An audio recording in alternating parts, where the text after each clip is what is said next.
দোকান করছিল, আবার নিয়ে এসো তুমি, তোমার ভিডিওটা আমি করে দিই। এই ভাইটা চপের দোকান করছিল, আমাদের একটা ছোট্ট চপের দোকান আছে, ওর ভিডিও আমি মাঝে মধ্যে দেখি। মাঝে মধ্যে সকালবেলায় ভিডিও করে যে আমি চপের দোকানে একটা ওনার ছোট চপের দোকান চালাই, এবং চপের দোকান করতে করতে ওনার মানুষের যে অসুবিধাটা, হসপিটালে ডাক্তার দেখাতে গেলে কেউ ওষুধ পাচ্ছে না, কেউ পাশে জানতে পারছে না, তাদেরকে এই ভাইটা সহযোগিতা করে।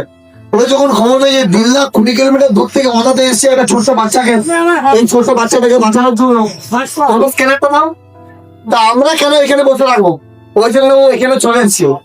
তুমি তুমি যে সকালবেলা এখানে দোকান একটা আছে, দোকানে বাবা আর ভাই আছে। স্ক্যানারটা দাও, ওনার ভিডিওর মধ্যে একটু স্ক্যানারটা দেবো, স্ক্যানারটা তুলে দাও না। এই স্ক্যানারটা এনার ভিডিও যারা দেখেন, এই স্ক্যানারটা যদি আপনারা পারেন একটু সহযোগিতা করবেন। স্ক্যানারটা স্ক্যান করলেই ওনাদের একদম সরাসরি ওনাদের কাছে টাকাটা চলে আসবে। তো আপনাদেরকে আমি রিকোয়েস্ট করবো, অনুরোধ করবো, আপনারা এই ছোট্ট মেয়েদের জন্য আপনারা কিছু করেন। অনেক ভালো থেকো, তোমার মতো মানুষ দরকার, তোমার দোকান ছেড়ে তুমি এখানে চলে এসছো, অনেক ভালো থেকো।